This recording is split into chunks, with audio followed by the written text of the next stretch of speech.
Bonjour, and welcome to the Amateur Detective Club. This club is exactly how it sounds.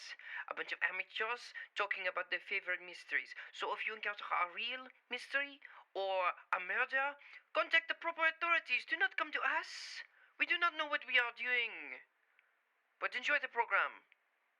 Allons-y. Let us begin. I now call this meeting of the Amateur Detective Club to order. I am Tristan Miller, the Kid Cop. I am Melissa Meli, the spy. I'm Tyler Wright. Okay, sorry.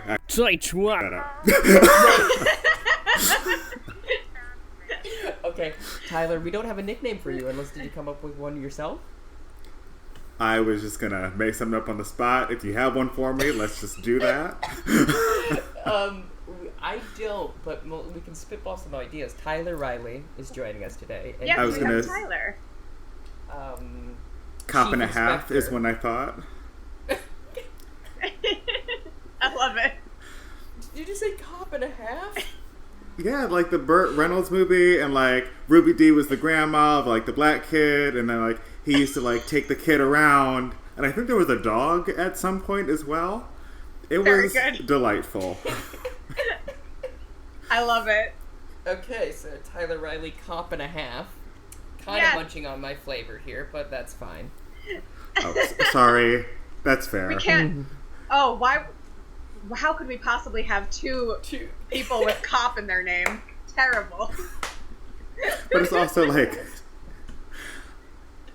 also like me just saying kid cop again, essentially, because I just recounted the plot of Cop and a Half. So yeah, I totally, my bad. No, you're good. So we have all Melissa excellent. Bailey, the spy, Tristan Miller, Kid Cop, and Tyler Riley, cop and a half. Yeah. Okay. And today we're talking about Black Coffee, the novel. Not the play. There's a play by the same name, it seems, and this seems to be adapted from the play. Which Yes. is kind of fun. So yes, Agatha Christie wrote a play, which makes sense after you've read this book or listened to this book because it's very theatrical. And it was novelized by someone named Charles Osborne, it seems. Who I love in the Wikipedia is a Australian-born writer and opera expert. It's like, okay, cool. What? Gotta get that in there. Yep. That's his lower third. He keeps going back. His estate keeps going back and adding that in every time someone removes it. Someone says, this isn't relevant. Like, no. No, you don't Amazing. understand. This is I very need important. them to know. Yes. Was that your Australian accent, Tristan? Yes, it was. Yes. I love it. It's great. Yeah. You know, the only way I can get into an Australian accent is to say something like, "A dingo ate my baby." Oh, good. Yeah. I'm sure they appreciate that a lot. I don't appreciate your continuation of Australian stereotypes, but it's fun, you know. You Yanks are all the same. I mean, it's hard to say. It's easy to say dingo with an Australian accent. That's all. Yes. It in fact sounds weirder and is harder in an American. Yeah, right? And Dingo was his name. Dingo. It's very wrong. All Yeah. right. So Black coffee. Yes. good. Yes, indeed. Yeah, so we have this really neat novel that actually wasn't that long. No. Especially compared to some of the more recent ones we've read. Yeah, Like that's the Big solid. Four being the Oh. longest thing in the entire universe. Mhm. Yeah.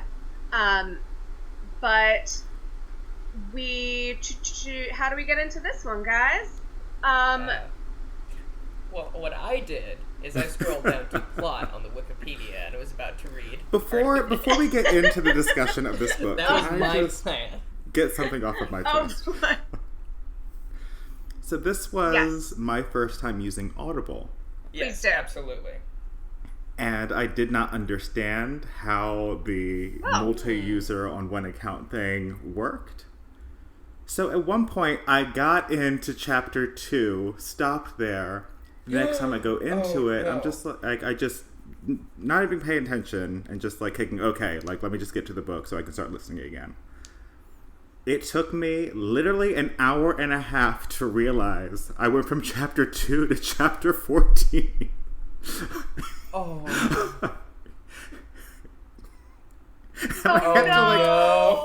Oh, we should have warned you. Just it ended up being like my canceled. favorite part of the book. I mean, we'll get to it later, but yeah.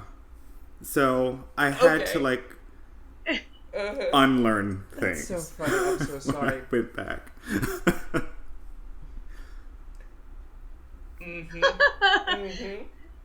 So, for our listeners, we basically just tossed Tyler into this experience with very little explanation.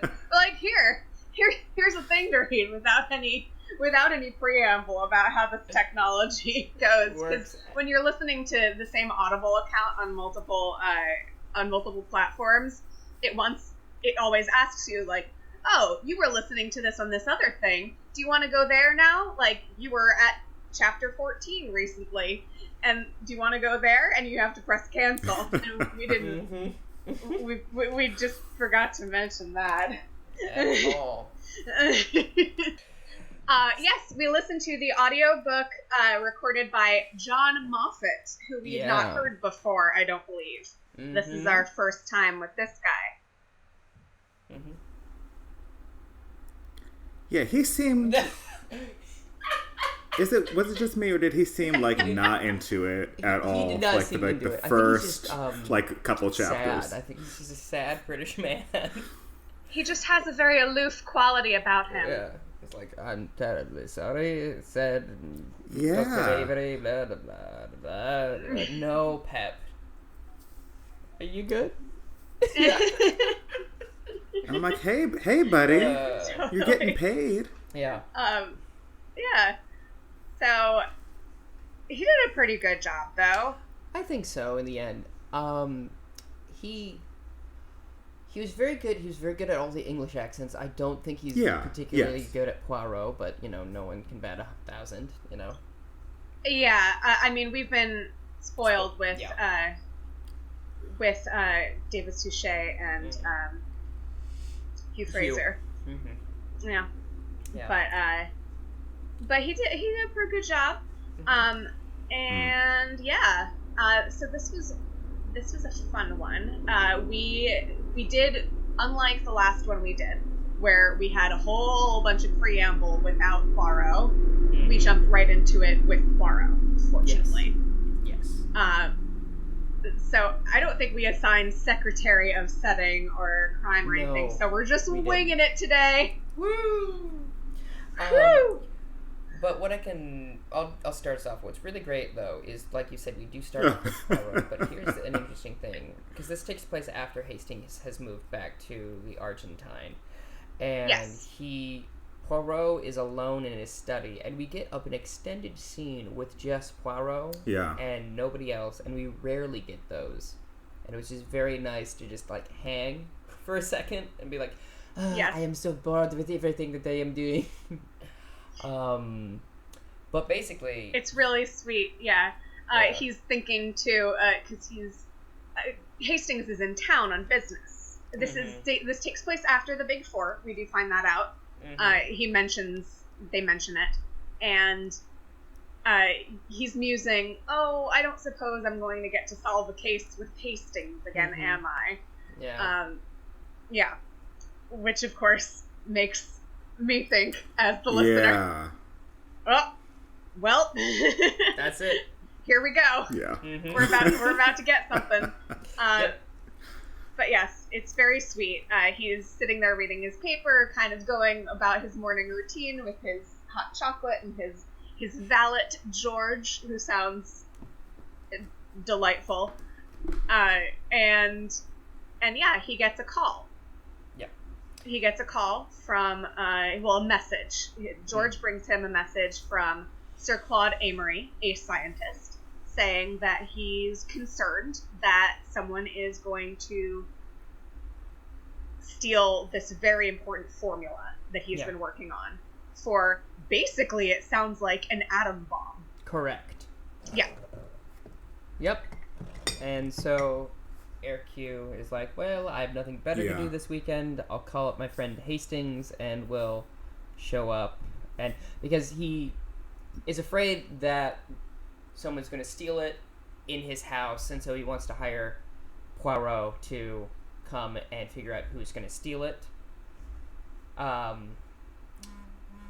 So he goes to the English countryside with Hastings, but before he arrives there,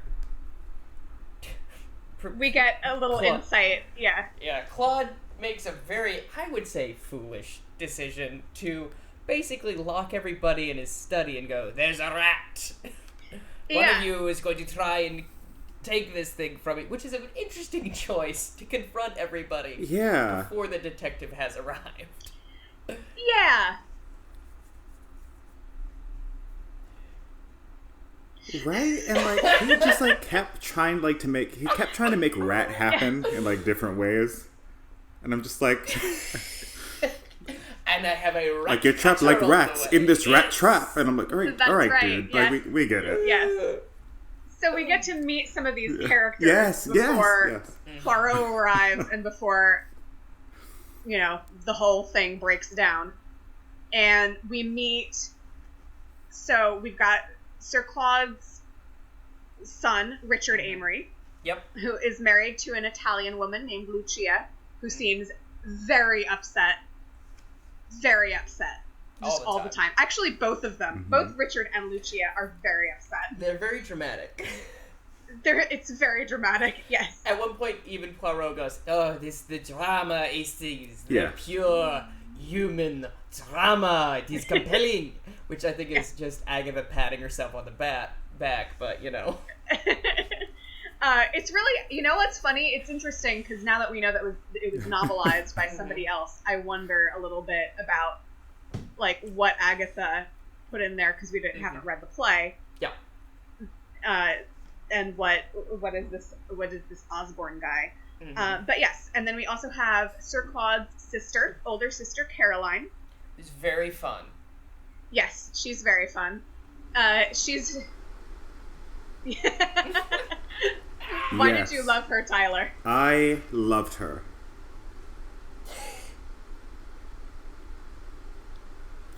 Like, all throughout this novel, like, she is just throwing Dowager Countess level of shade. Like, usually directed at Barbara, sometimes Lucia, and I'm just... Like, I think she says to Barbara over, like, makeup, she gives 7 shillings and 6 pence. What a disgraceful waste. And I'm like, dang, girl! Yes. So then there's Barbara Amory, who's 21 years old. I believe you mean Barbara. Barbara. The whole time, what is it? What's his Moffat? First name I don't remember, but he says Barbara. Everyone says Barbara. They're coming to get you, Barbara. It's never Barbara. No, that's true. Hence my tweet. Yes, now the tweet makes sense. I actually didn't realize it was related to the book. Barbara. Yes. But Barbara...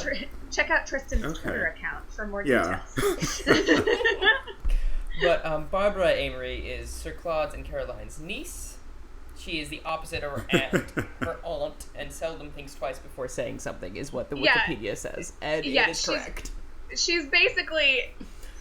She's like...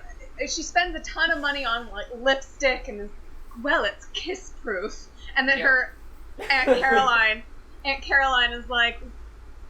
Well, why on earth would you need to do that? I mean, she's like, why do you think? I understand putting a little bit of grease on your lips to make sure they don't chap. And Barbara is saying things like, well, it has to survive the back of a taxi. Yeah. It's like, oh my goodness. Scandalous, even. Scandal, yes.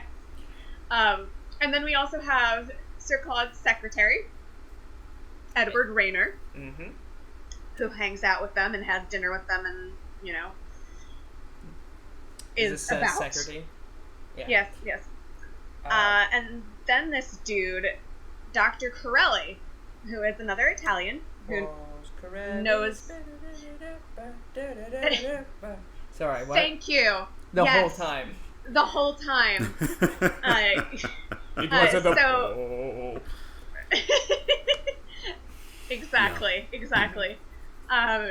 He's an acquaintance of Lucia's from Italy, who, at the beginning, Richard, Lucia's husband, is very, very, very jealous and thinks that they're often having an affair. Yes. And Lucia is like, nah, dude. No, I hate that. No. No one likes Dr. Corelli. No one does. No one does. So- No one likes this guy. So all these folks are in the parlor, No. and Claude is like, one of you is a rat. Then the lights go out, which, by the way, is buck wild that they just sit in total darkness for, like, what seems like has to be, like, 2 minutes of just, like, well, what should we do? Which brings up my favorite line of dialogue in the whole thing, which is, I don't care for this at all. Which is perfect. But I don't care for this at all. And then Yes. the lights come back up, Ugh. and Claude is seemingly asleep in his chair, but upon further investigation, he is deceased. And thus Yes. the plot occurs. That's the plot. That's when the plot happens. Yes. Before that, there was no plot. Nope. But before that, there had been this Yeah. whole business where they had discussed this box of poison Oh, that right. they had in the house. Just hanging around. Yes. They were like And dancing to a gramophone, and they're like, by the way, Oh, there's yeah. iocane powder right here. and they're joking about the poison and making like poison jokes and how this one would be, terrible, and this one would make you sleep for a long time and never wake up, and ha ha ha, having a great old laugh. And then, of course, Dr. Corelli comes in and says something very doom and gloomy Yeah, he about the poison. Yeah. just destroys the mood. Well, like, during that exchange, doesn't, like, Lucia talk about drinking something that, like, made her, like, fall asleep Oh, for a I long don't period remember of time or that. something? So, And then yeah, Dr. that Kelly does, like, this sounds weird vaguely bow in front of her? familiar. Oh, sure. But, That like- could be. Oh, okay. Yeah. I had that in my note because it just, Yeah. like, it just seems so weird that, like, they threw that in, that he does there's this something bow clearly in front of shady her. going on with Dr. Corelli that nobody and comments Lucia. on. Dr. Corelli is, like, there's definitely something going on. Mm-hmm. He's given her this note, and we don't know what the note says, and it's of great concern. And so he's being real shady, for sure. Yes. So that tracks. By the way, this poison is called hyacin. Mm-hmm. I kept thinking they were saying hyacinth, like the A flower. flower, yep. Same. Very So I kept confusing. picturing this poison flower. Yes. That was just in my Yeah. brain the entire time. Agreed. Yep. So... And then Poirot shows up. Yeah, luckily, like, 2 minutes later, after the guy's dead, he just wanders in and goes, oh no, I am too late. Yep. Basically. Oh, this has a very Clue feeling about it, with the Yes. lights going out and stuff. Yeah. It We clearly... should watch Clue. Yes. Yes, we should. Also... Yeah. The whole, like, it makes it very clear, because it reads like an episode of the TV show or a play, because it is very dramatic, but also, like, I would imagine all the lights in the theater would go out when this happened, and then there's some noises, and the audience gets concerned, because they're old audiences that don't know better, I guess. I don't know. But yeah, so Poirot shows up, and thus the plot actually begins. Yes. Here it is now, Yes. for real. Voila. And, yes, so Poirot shows up and starts detecting, Yes. as a detective does. Yes. Yep. So he starts counting coffee cups. Is that what he does kind of first? I don't remember exactly the timeline, but he gets very concerned with how many coffee cups there are Yes. and where all the coffee cups are. I believe that is what he does first. And then he very quickly figures out that it is poison, because up until that point they had assumed he had a heart attack. And he's like, Right. no, he was poisoned. Everyone has to stay here for at least 2 days. And the Italian gentleman is Yeah. like, oh no. I had plans? Yeah. Oh Some no. stuff to do. Yes. So, of course, what Claude was concerned about was that someone was going to steal his formula, as he had expressed to Poirot. So, we're assuming, the formula is the thing, that we're looking for as motive for this. Yes. For this murder. There was a whole business before, and before Poirot gets there, we did kind of see some business with the poisons and the coffee cup. Yes. So, people delivering Lucia had Claude's coffee cup and then said, oh no, wait, not this one, don't give this one to him, and then, what was that whole thing? Because there was the whole business with, well, there's this coffee cup, don't deliver this one to Claude, deliver this one to Claude, and then Rainer comes in and delivers the coffee cup to Claude. Is that right? That is correct. Okay. Yeah. You nailed it. So there's this whole, Yes. yeah, it's like those games with where's the poison? Yep. We assume, yeah. Very good. Yes. So then I think Poirot starts interviewing folks. Yes. Is that right? That is correct. Okay. And he interviews who first? Was it Barbara or Yes. Caroline? It was one of those ladies. I believe it. Sure. Let's say yes. It was. I believe. I thought it was Barbara, the most right? notable thing that I remember is because Poirot gets very concerned with everyone, what they heard when the lights went out. Mm-hmm. Yes. That is Caroline, who he recounts that with. Yes. Yes. And he hears, she said that she heard the tearing of a dress. Tearing of a dress, a metallic clink, Yes. and then one other thing, right? Or no, just those 2 things? That's what I remember. Okay, Mhm. let's just go with those 2 things. Okay. So, those are the Yeah, I remember clues those get 2 on things from specifically. Caroline. Yes. Yeah. And a key is found Mm-hmm. that was beneath Edward Rayner's chair, Yes. which is a copy of the key to the safe. Yes.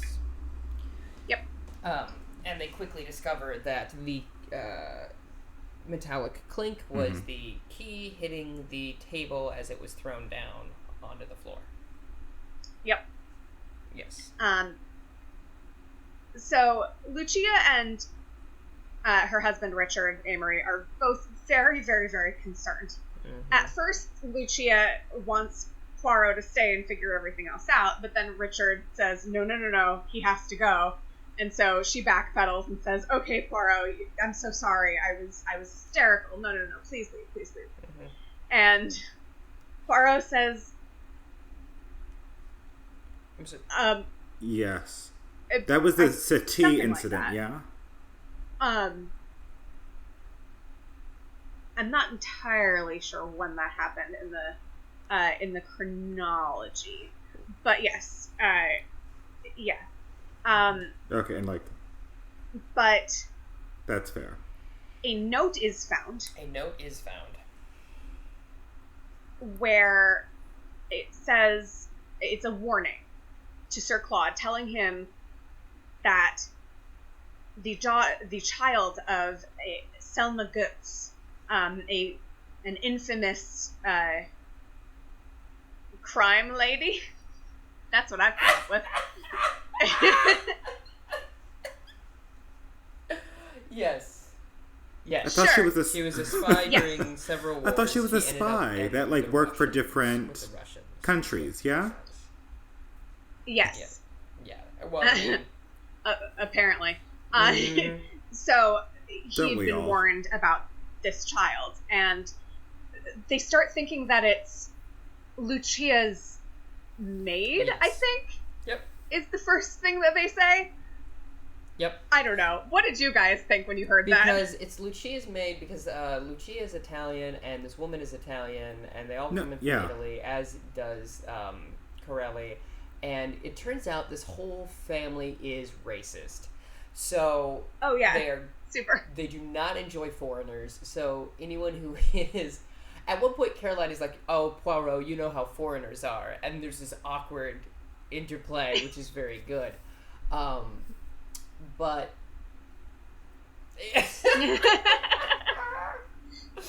Yep. And I still love her. Is very I good. can't. But, so she's great. basically... it's not Richard. I can't remember. Who is it? Richard who is like? I think it's her maid. I'll go get her to talk to you about her maid. Right? Oh, I don't. Something like that. Yeah. And Yes. And then Poirot and Lucia have a nice long chat, wherein he basically lies at her and tricks her into admitting that she is Gertz's daughter. Yeah, which is what I assumed from the very beginning. Absolutely. But it makes sense because it's Richard. Number one, Richard doesn't... Right. Her husband doesn't know that she is that woman's daughter because she's kind of assumed a false identity. The only other person that knows besides Poirot is Corelli, and we soon, because he's obviously he knows her previously from Italy. But so I would assume the reason Richard would be like, oh, it's clearly her maid, is like, I don't want to even consider that about my wife. Yeah, no. Richard's very concerned about his wife All and the time. Wanting to make sure that she's okay. Yeah. And vice versa. Mm-hmm. She's also very concerned about her husband. Yep. So, yeah. We do find out she is Selma Goetz's daughter, and that's what Corelli has been doing there. And that's why the shady note and all of the shady behavior from Dr. Corelli, because he's been blackmailing her. Into getting that formulody. Yeah, what's up? Yeah. Question. He... No idea. I believe It may have been is said, but what kind of doctor is he anyway? I believe a medical doctor, because he's the one that examines Okay. the body, right? Is he? No, I thought there was a coroner. They send out for a doctor, but he does initially go, he's dead, Jim. But I think he might be also a physicist then, maybe? I'm not sure. Yeah. Let's see. Yeah. Let me... It's unclear. Let me see. I don't think it's... Mm-hmm. Okay. Yes, there's Because no... he seemed like real useless, There's like no during the information that I can entire garner on that conundrum. quickly. Yeah, I don't think that it's particularly impactful to the plot, Mm-hmm. what kind of doctor he is. So it didn't really stick in my brain. Mm-hmm. I believe Yeah, I don't know. he is a physicist because he was interested in Yeah, that's fair. I just wasn't sure if it was Claude's mentioned. work in general, and came like that was the guys he was visiting. He was like, "Oh, you happen to be going to this guy's house. I know what he's doing. That sounds interesting." Blah blah blah. Pickety pop. Oh, okay. I believe, Yeah. I'm not sure. I could see that. Yeah. So I like it. I like You're it. That right. makes sense. You're right. Yeah. Yes. So yeah, Corelli was blackmailing Lucia, and Lucia had stolen some of the hyacinth poison for herself because she wanted to commit suicide, which was pretty clear to me when that was all going on. She seemed real distressed, real distressed, and that's why she was acting so upset at the beginning, because she was so afraid that her life with her new husband would be ruined Yeah. by this jerk Corelli. It is also why she was concerned about what coffee Reynaud took to Claude, because she had put the hyacinth in her own coffee. Yep. Despite them both being black coffees and the same, she was like, I want to make sure he does, like, in a weird reversal. Yeah. Yes. Yeah, exactly. Um, she wanted to make sure he wasn't poisoned. Yep. In fact, yes. So then later,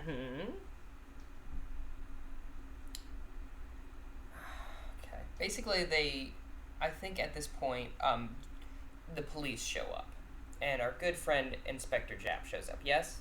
oh yes, Inspector Jack comes in here.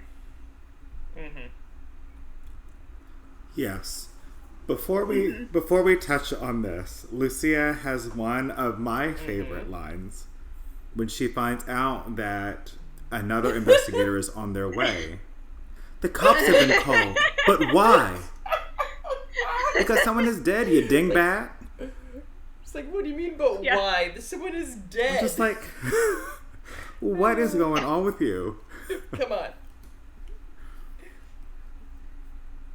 Like, your father-in-law is dead. Like, you are, like, you're being interviewed by, That's great. like, Hercule Poirot. Like, you know true. something's going on. Oh my goodness. Yeah, no problem. Absolutely. Yes. So I just had to get that out. I had a thing, and then it went away. Okay. Oh, yes. Okay. So once the cops arrive, or before, I can't remember which, but both Lucia and Richard admit to the murder. To try and save each other's skins. Yeah, It's like a both of them confess. gift of the Magi, but with murder. Yes. and Poirot's like, do not do this. Don't do. Just go away. Go to an hotel. It'll be something just a couple of hours. Stop. Yes. I will make sure that the suspicion is off you and off of your husbands. Do not worry yourself. By the way, I wanted to note that this novel has the perfect amount of Hastings. Yes, in it. it does, and also comments on the fact that he is terrible. Yes. In a way, very good. He just appears every once in a while to make clever little or not clever remarks where Poirot's like, oh, these things. And Barbara kind of adopts him and thinks he's adorable. Oh my God. In like the Barbara thinks he's the most condescending way, and it's beautiful. Yes. And Hastings is baffled by it. Because totally baffled. Barbara is like, oh, you're so old-fashioned. You're absolutely pre-war, which is quite lovely. Yeah. Yeah, it's very good. And then He was pet. Yes. Yeah, her pet. And then he goes off and does nothing but like sit and read the paper for a while until Poirot wants to come in and say something to him, and then he goes away again. It's great. It's beautiful. Yes. So also, once the police arrive, may I? Okay. Yes, please. Once the police arrive, Corelli goes to Poirot. I think also during the interview process, he's the first one that he gets interviewed, by the way. And he's like, "You think it's me?" And he's like, "That makes the most sense." He's like, "It's not me. I can prove blah blah blah blah blah." And he's like, "Okay, that's fine. I believe you." And they move on. But then he comes back to Poirot. He's like, "I gotta leave. I have some business in London. I really can't." And he's like, no, you have to stay for the police to arrive. So once the police do arrive, he immediately goes to the den and starts calling people in what is the most suspicious thing in the world. But what's odd is it Richard that shows up? And he's like, oh, he's just on the phone. Okay, I'll let him be. But before that, there's a very funny scene with him and Caroline, where Caroline just keeps talking and knitting and talking, and he's like, I really have to make a phone call. She's like, oh, go ahead. I won't be bothered. I love it. She's so great. Oh, so good. Yeah, she's really good. Yep. But then he tries to leave, and they don't let him because, for obvious reasons, once Japp shows up, he's like, "What? No, you can't just leave, you Italian man." And then they basically all hang out. It's like, no, just sit tight, please, just sit tight. And then we get into the actual solving of the crime. Yes. Before we do that, do you have? Here's the ad. Okay, here's the ad break. Hey Tristan, Hey, Christina. do you like anime? I don't know. Do you like me? Yes. Do you want to watch anime with me? Yes. Do you want to make it into a podcast? Yes. Great. What's it gonna be called? It's called the Animazing Podcast. When it comes out? It comes out every Saturday. Bye. Okay, before we get into it, what are your thoughts up until this point in the novel, both of you guys? My thoughts on what? Just everything. Did you enjoy it? What's going on? Like, who do you think did it? Blah, blah, blah. So what I thought was that I thought it was a mistake. I thought he was accidentally poisoned. I thought basically that Lucia's cup made it to Claude mistakenly. Mm. And that, yeah. No? Do you have more? No, Okay. no, that was it. Okay. And Tyler? I was kind of just along for the ride. I didn't really think too much about who had done it, admittedly. Okay.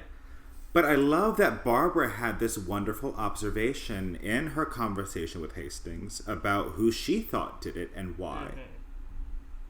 Which was Treadwell the 'Cause butler. didn't she... Yeah. Mm-hmm. And I was like, yeah, that's actually pretty smart. See, I was along for the ride. Yeah. I like also during that conversation, she does say, it's probably Treadwell the butler because I've been trained to suspect the least suspicious person, just like in all those murder mystery novels. Yes, that's right. That was the best. I meant to write that down, but I didn't. Yeah. Yeah. Very cheeky, Yeah, very yeah. good. Yeah. What I thought happened, because there is a bit of business, and like this kind of bummed me out in the adaptation of the novelization, which I understand why it did happen. But they say both Lucia grabbed some tablets, and then also another person grabbed some tablets, and so you have suspicion of both of those people the whole time. But what I thought had happened was, since two people, I think they were trying to knock him out to steal the formula, and then two people tried to do that, and he accidentally overdosed. That was my theory. Oh, okay. But We all thought it was an accident. Well, Well, yeah. well, I would say 2/3 of us thought it was an accident, yes. Yes. All, meaning The majority. two of us. Yeah. Yeah. So there was no one's dress actually tore, as we thought happened when the lights went out. It was actually the paper that had been Yes. torn. Yeah. The formula. The formula. So it was there was a vase by the fireplace where someone had taken all of the pieces and thrown them in there to hide it. Yes. So that was that. That sound. was that sound. And then Yeah. the clink was a key that was a replica key of the safe that was made by what's his last name? Yeah, Rayner. Richard. No, it's not Richard. It's Edward Rayner. Edward Rayner. Yeah. Who The secretary. Yes. Who Poirot is last in interviewing, and they sit down, and it's like, and he says, "Oh, it's so hot. Can you get me something to drink?" And he goes, The obvious choice is... whiskey and soda in the middle of the afternoon. Yeah. Yeah. So refreshing. That always makes me feel more Yep, hydrated. absolutely. And it always cools me down on, when I'm feeling warm. Yeah. So Totally. So Edward Rayner goes and grabs some sodas, and then Poirot makes a distraction. They sit down and they chat, and Poirot's like, "It's you, right?" And he's like, "Yep, you caught me, but I'm not concerned because I think it's fine." And then Poirot seemingly gets very, very sleepy, and Edward gets very, very confident and divulges his entire plan to sell the formula for, what was it, $500,000, whatever it is? 500,000 pounds. 500,000 pounds. And he's about to get to the door, and Poirot's like, "You're busted." And then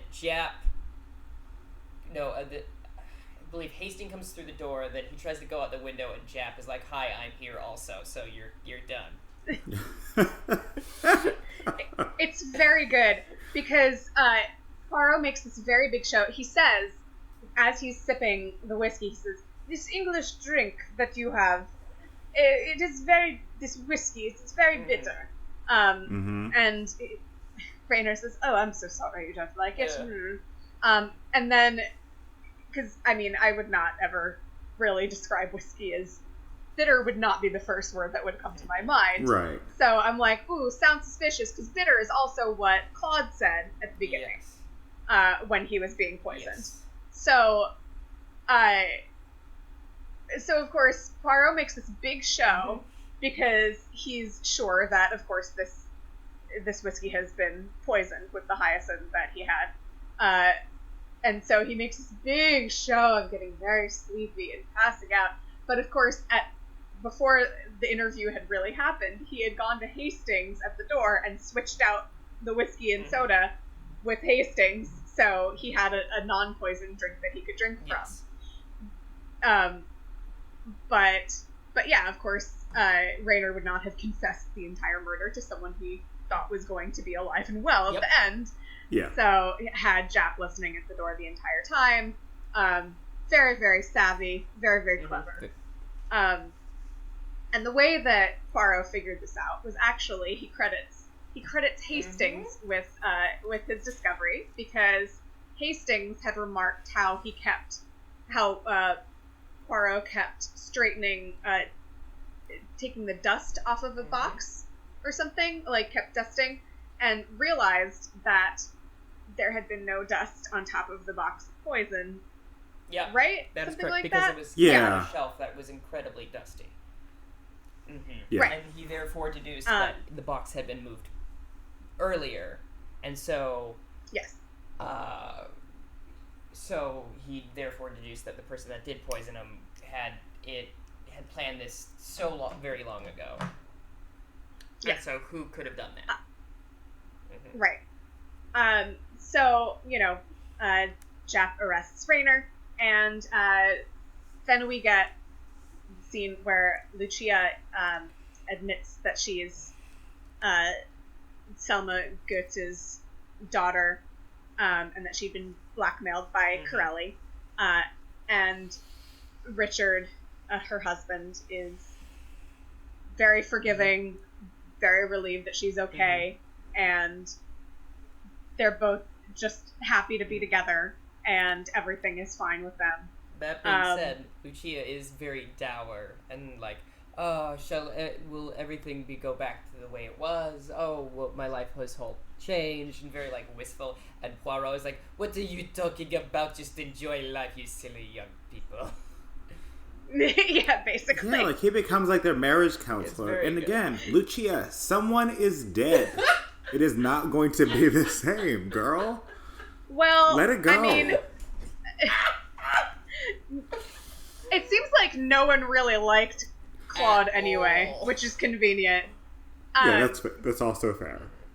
Yeah, because he was basically keeping Richard at the house, had forced him to retire from the army, and everyone was kind of miserable with him around. So turns out it might actually be easier for a bunch of people, but they didn't kill him.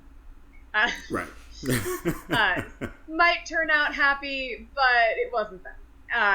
But so Poirot hands this formula to Lucia in an envelope and says, "You may do with it as you will." The formula for like an atom bomb. Yeah. And she takes it and honestly does what I think should be done with any sorts of hugely destructive weapons. She burns it. Yeah. She just burns it. Absolutely. Yeah. There it is. And she does it one piece does it piece by piece. Yep. Which I thought was a really nice, visualization. The Yeah. drama, the pure human drama of it. Yeah. So, out of 10, how many mustaches would you rate this one? Tyler, you go first. Wait, how many mustaches? Out of 10. Like, what's the Yes. top mustache? 10. Out of 10? Oh, out of 10 mustaches. Because I'm cop and a half, I'm going to give it a 6.5 mustache rating. Okay. It was pet, absolutely pet. Ideal. So good, but not the best novel you've ever read. Correct. Great. And Melissa? I think I'm gonna give it 7. Yeah, I liked it a lot. Real solid. You know, again, not the absolute best thing I've ever consumed, but it was a real solid, enjoyable novel. Not too convoluted. Not too. We spent a lot of time with Poirot. Ideal amount of Hastings. So, good stuff. I give it a full 9, actually. I really Oh. like All this right. one All right. because of the fact that it is so streamlined, and we do, like, it's mostly Poirot, and it's just, like, butt-to-butt what happens, and it's 4 hours. It feels like the proper length for any sort of mystery like this. Because something like, even The Murder of Roger Ackroyd, just, though it was very good, went on for just so long. And Yes, Roger Ackroyd same was with the very Big long. Four, and so it's just like, oh, this was a very self-contained. It's just very simple, very good, and Poirot is, I think, at his like most cheerful in this one, kind of like he's very positive, and I enjoy that. Yeah, no, that is pretty delightful. And I'm really interested, actually. I would be really interested to see the play version of this. Same here. Because I could see, I could see how some of the things that seemed a little bit more clear to me in this, because it was in book form, like might have been more, mysterious if it had been on stage. Like the passing of the coffee cups might have been, it was so clear to me that, Lucia was going to have something to do with it. And I did suspect Raynor a bit because he handled the coffee cups as well. So I think that would have been a lot more hidden and a lot more difficult to figure out if it were in a play version. Agreed. Yeah. Cool. Well, I'm going to call this meeting to its end. Thank you very much, Tyler, for joining us. Aw. Thanks, Thank you Tyler. guys for having me. This was fun. It was my 3rd Agatha Christie novel. Wonderful. Good. And we hope to have you back real soon. Oh, yay. Yep. Are there any other housekeeping things, Melissa, do you think, before we wrap this up? Sure. You should follow us on Twitter at ADCPod, and you should go to Facebook and search for the Amateur Detective Club and join our Facebook group where we can discuss our episodes, the novels, post Poirot memes, all that good stuff. Excellent. And the next episode I believe we are doing is a review of one of the Poirot TV episodes. I believe we'll start at the beginning of that and go from there. That's the plan. That's the plan. Marvelous Alrighty. Hugh Fraser and also David Suchet. So that should be great. Both of them at once. Ooh. I call this meeting to an end. Gavel sound. J'accuse.